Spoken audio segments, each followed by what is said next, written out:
Hello students, welcome to RNM academy channel. Students, आज BME subject का chapter number 3, title है properties of gases, मैं start कर रहा हूं। और उसका ये पहला टॉपिक है difference between ideal gas and real gas.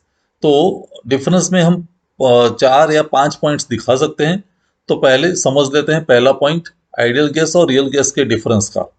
तो आइडियल गैस, उसका दूसरा नाम है परफेक्ट गैस, उसको हम परफेक्ट गैस भी कह सकते हैं। तो आइडियल गैस के लिए पहला पॉइंट, आइडियल गैस और perfect gas, the meaning is same, is a theoretical gas. It is a theoretical gas which means it does not exist in reality. It obeys the gas laws at all conditions of pressure and temperature. तो ये hypothetical gas है, reality वाला gas नहीं है, theoretical gas है जिसको हम ideal gas या परफेक्ट गैस कह सकते हैं। जो गैस लॉज ऑबे करे, जो गैस लॉज जितने भी है उसका पालन करे सही ढंग से, with all conditions of pressure and temperature, उसको हम परफेक्ट गैस या आइडियल गैस कहते हैं। तो रियल गैस किसको कहेंगे? Real gas is only follow the gas laws under conditions where the pressure is low and temperature is high. ये specific condition अगर है जहाँ बहुत कम प्रेशर है and temperature is very high, तो वो गैस रियल गैस है। मीन्स एनवायरमेंट में जो रियली गैस मिल रहे हैं वो सभी गैस रियल गैसेस है, आइडियल गैस नहीं है, परफेक्ट गैस नहीं है। तो एनवायरमेंट में मिलने वाले जो रियलिटी वाले गैसेस है, जो गैस लॉ का पालन नहीं करते हैं, फॉलो नहीं करते हैं, स्पेसिफिक कुछ कंडीशन है उसमें वो गैस लॉस फॉलो कर सकते हैं, जैसे कि कम प्रेशर है या टेम्परेचर हाई है तब, तो उस सभी को हम रियल गैसेस कहते हैं। Second point, the molecules in an ideal gas are free to move and do not participate in interparticle interaction. Molecules अगर परफेक्ट गैस के बारे में सोचे तो वो फ्री टू मूव, कहीं भी मूव कर सकते हैं, and they do not participate in inter particle interaction. पास पास वाले जो मॉलिक्यूल्स है उनके बीच कुछ इंटरेक्शन होता नहीं है। जबकि रियल गैस में क्या है, the molecules of a real gas collide with each other. पास पास वाले जो मॉलिक्यूल्स हैं उसका उनका कोलिजन होता है and are subject to inter particle interaction. Means उनके साथ अटैकिंग और इंटर पार्टिकल इंटरेक्शन होता है रियल गैस में, वैसा परफेक्ट गैस में नहीं होता है। तीसरा point, the volume occupied by an ideal gas is negligible in comparison to the total volume. Total value के रेफरेंस में आइडियल गैस का वॉल्यूम निग्लिजिबल है, मीन्स कुछ भी नहीं है।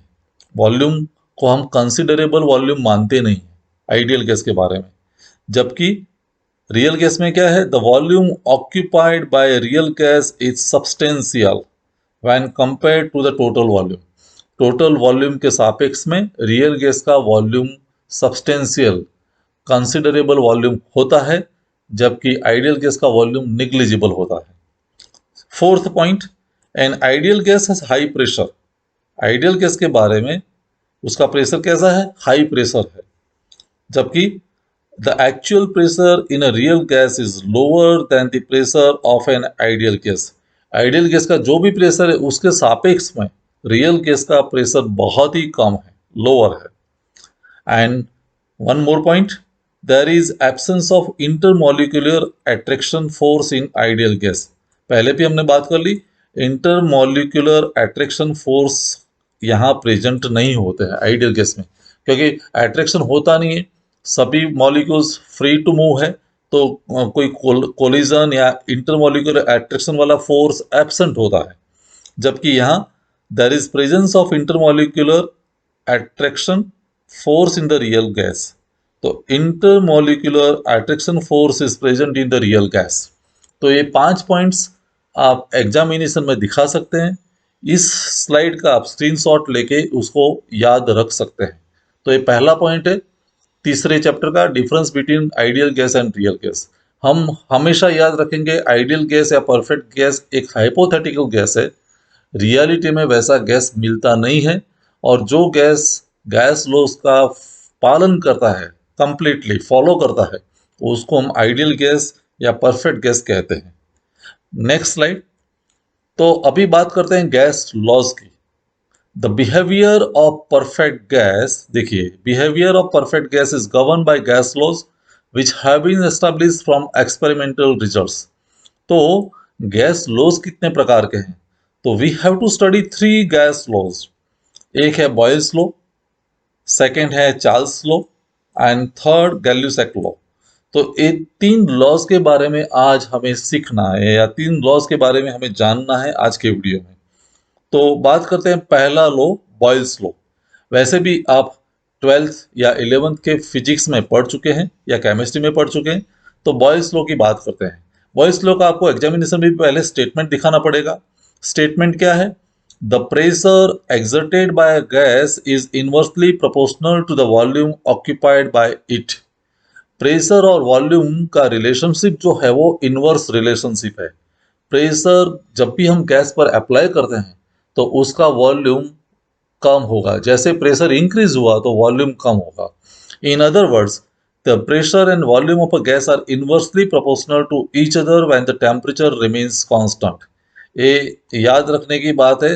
ये कब पॉसिबल है? जब टेम्परेचर कांस्टेंट रहता है। मीन्स एट कांस्टेंट टेम्परेचर जब आप कोई भी गैस पर प्रेशर अप्लाई करेंगे तो उसका वॉल्यूम कम होने वाला है। आप इमेजिन कर सकते हैं, एक वर्चुअल एग्जांपल, जैसे बलून है और उसमें एयर फिल्ड अप है। तो बलून को जब आप कंप्रेस करेंगे, प्रेस करेंगे, तो उसका वॉल्यूम ऑब्वियसली उसकी साइज कम होने वाली है। तो प्रेशर बढ़ा, वॉल्यूम कम हुआ, और प्रेशर कम हुआ तो वॉल्यूम बढ़ा। तो ये इनवर्स रिलेशनशिप हमें याद रखनी है। P is inversely proportional to V। P varies with 1 upon V where T is constant। और इन अदर वर्ड्स, मैं V को ए साइड ले जाता हूं तो PV is equal to constant. PV is equal to constant. और वही बात हम PV डायग्राम से भी दिखा सकते हैं। देखो, यहाँ मैंने एक प्रोसेस दिखा है 1 to 2, 1 से 2। तो 1 पर कंडीशन है, तीन प्रॉपर्टीज है, प्रेशर, वॉल्यूम एंड टेम्परेचर, लेकिन टेम्परेचर तो कांस्टेंट है। तो स्टेट 1 जो है वहां पर प्रेशर हमारा P1 है और वॉल्यूम है V1, और यहाँ पर प्रेशर P2 है और वॉल्यूम V2 है। तो हम क्या कह सकते हैं? P1 V1 is equal to P2 V2। As per this condition PV is equal to constant, means P1 V1, P1 और V1 का multiplication must be equal to P2 V2। तो ये बॉयल्स लॉ का स्टेटमेंट है और ये उसका equation बनेगा। आगे चलते हैं। Next is the Charles law. Charles law का स्टेटमेंट क्या है? The volume of an ideal gas is directly proportional to the absolute temperature। ये याद रखना है, absolute temperature at constant pressure। यहाँ प्रेशर कांस्टेंट रहना चाहिए और वॉल्यूम और टेम्परेचर के बीच का रिलेशनशिप इनवर्स नहीं है लेकिन डायरेक्ट रिलेशनशिप है। V varies directly with T। T means absolute temperature। और in other words V divided by T is equal to constant. तो ये चार्ल्स लॉ का स्टेटमेंट है जहां प्रेशर कांस्टेंट है। और यहाँ भी PV डायग्राम हमने दिखाया है, 1 to 2 प्रोसेस है, हॉरिजेंटल लाइन है। क्यों? क्योंकि प्रेशर कांस्टेंट है, means P1 is equal to P2, और प्रेशर कांस्टेंट रखना है तो हमें हॉरिजेंटल लाइन ड्रॉ करनी पड़ेगी। और 1 पॉइंट पर उसकी जो प्रॉपर्टी है, P1 P2 तो सेम है, लेकिन V1 एंड T1, और यहाँ V2 और T2। तो कैसा इक्वेशन बनेगा? V1 upon T1 is equal to V2 upon T2। अगर चार्ल्स लॉ अप्लाई करते हैं तो स्टेट 1 पर V1 upon T1 must be equal to V2 upon T2। ये चार्ल्स लॉ का स्टेटमेंट और इक्वेशन बनेगा। और थर्ड जो लॉ है, गैल्यूसेक लॉ, उसका स्टेटमेंट हम देख लेते हैं। The absolute pressure of a given mass of perfect gas varies directly to its absolute temperature when the volume remains constant. यहाँ कौन कौन सा पैरामीटर कांस्टेंट है? Volume. And P is directly proportional to T, और in other words P divided by T is equal to constant. तो ये तीसरा law हुआ, गैल्यूसेक लॉ। तो ये तीन लॉज स्टेटमेंट के साथ हम याद रखेंगे।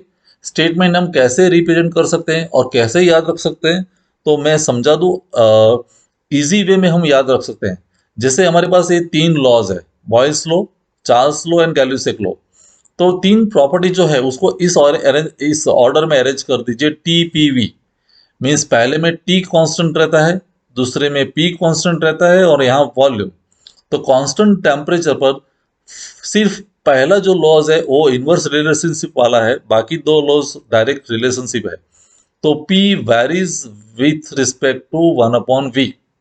टी कांस्टेंट है तो टी के अलावा जो दो प्रॉपर्टीज है वो P एंड V, तो P is inversely proportional to V। यहाँ P कांस्टेंट है तो बाकी दो property V is directly proportional to T, और यहाँ V कांस्टेंट है तो P is directly proportional to T। तो ऐसे शॉर्टली हम याद रख सकते हैं तीनों लॉज। बाद में उसके स्टेटमेंट भी हम दिखा सकते हैं कि at constant temperature pressure is inversely proportional to V. At constant pressure, volume is directly proportional to absolute temperature, and at constant volume, pressure is directly proportional to absolute temperature. तो इस तरह से हम तीन लॉज याद रख सकते हैं।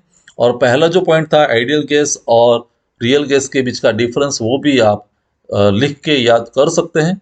तो यहाँ मैं रुकता हूँ, अगले वीडियो में फिर एक नए टॉपिक के साथ मिलेंगे। Thank you for watching, thank you very much. अगर आपको ये वीडियो पसंद आया है और आप मेरी चैनल पर नए हैं तो प्लीज मेरे चैनल को लाइक कीजिए, शेयर कीजिए और सब्सक्राइब जरूर कीजिए। Thank you very much.